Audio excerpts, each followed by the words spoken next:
Hello! Welcome to my channel. The day in my life as a working student ng taga Bukidnon nga naabot sa layo. Pero, magtagalog na tayo ngayon kasi, joke. Magtagalog na ako guys, kay ga-upload naman ko sa akong YouTube channel.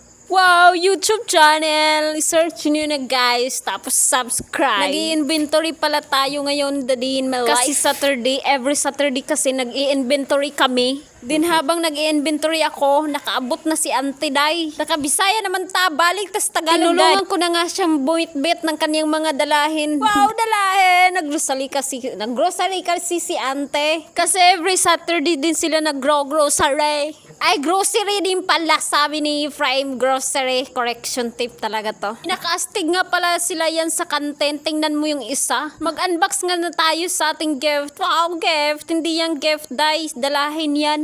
Dala yan ni Auntie pag grocery. Makikita mo mga paper plate, mga kuan. Mauna na siya, day. Kapoy man kay Tagalog, day. Magbinit-bit na tayo dito.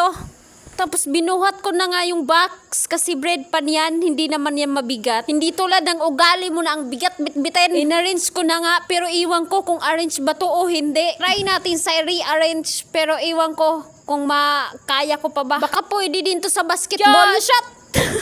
Wag na tayong magara kasi baka pagalitan tayo dito. Tumatawa nga lang ako pero sa real life ko na, hindi ko na talaga kayang tumawa. Napaka-nonchalant ko na kasi ngayong panahon. Silent mode. Pero nagagalit din minsan. Pinuhat ko na nga din yung mga cook dito. Kaya ko naman eh. Napaka-ano talaga yung babae na to. Fast forward, nag-prepare na nga ako ng susuotin ko mamaya kasi may misa kami. Plansya na ako dito. Tingnan nyo na lang ng maigi. Huwag nyo na lang pansinin yung ilong ko. Mataas na talaga yan eh. Ahaha, papansin. By the way guys, napaka-busy talaga namin ngayong araw. Kaya sana naman tulungan nyo naman kami dito. Walay mo katawa kay seryoso ko sa akong kinabuhi. Nagmamadali na nga ako dito sa panahon na to kasi alam nyo, magluluto pa kami at maglilinis pa para sa mas mamaya. Okay na to, tapos na to. Basta mauna na. Fast forward, pinunasan ko na nga yung lamisa kasi misa pala. Lamisa ba? Misa. Basta mauna na.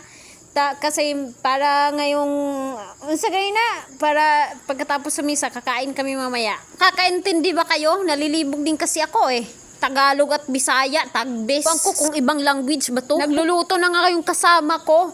Pero ako wala akong talent niyan kasi wala talaga akong talent niyan. Ewan ko ba?